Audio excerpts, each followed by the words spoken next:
대한민국이 마지막 숨통, 임시수도 부산을 지키는 최후의 관문 방어선이 붕괴 직전이라는 끔찍한 보고에 전장을 지휘하던 미군 수뇌부조차 경악하며 고개를 떨궜습니다. 기계와 안강이 뚫리면 부산까지는 평야지대다. 대한민국은 이제 끝났다. 하지만 미군조차 포기했던 그 절망의 땅에서 피와 살점으로 북한군 최정예 부대를 찢어발긴 미친 괴물들이 있었습니다. 1950년 8월 기계안강 전투, 다부동 전투에 가려져 역사의 뒤안길로 사라졌지만 사실 이곳은 국가의 명운이 걸린 진짜 최후의 보루였습니다. 이 지옥의 문턱으로 밀려든 적은 중국 국공내전에서 수많은 실전을 겪으며 살인병기로 진화한 북한군 최정예 제12사단이었습니다. 압도적인 화력과 1만 5천 명이 거대한 인해 전술 앞에 국군의 방어선은 말 그대로 종이장처럼 찢겨나갔습니다. 미군 고문관들조차 이건 전투가 아니라 학살이라며 도망치기를 권고했던 절망적인 순간이었습니다. 그러나 후퇴 명령을 거부하고 스스로 지옥불 속으로 걸어 들어간 사내들이 있었습니다. 바로 대한민국 육군 수도사단이었습니다. 우리가 여기서 밀리면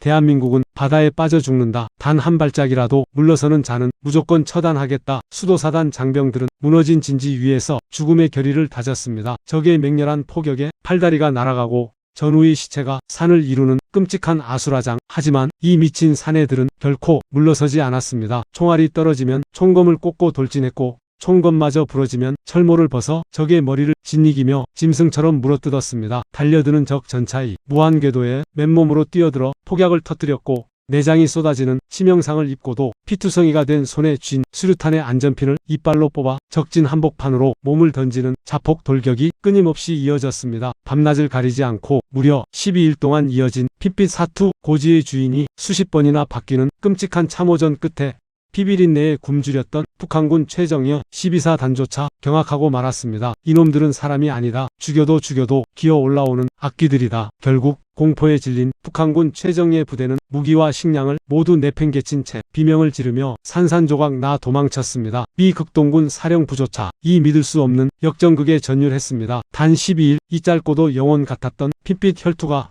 멸망 직전이 대한민국을 벼랑 끝에서 건져낸 완벽한 기적이었습니다. 이름조차 남기지 못한 채 기계와 안강이 붉은 흙이 되어버린 수도사단의 무명 용사들, 그들이 찢겨진 육신이 아니었다면 지금 우리가 밟고 있는 이 땅의 자유는 영원히 존재하지 않았을 것입니다. 오늘의 평화가 당연하지 않다면 이 이름을 함께 기억해 주세요. 기억의 전선은 영웅들의 이야기를 이어갑니다.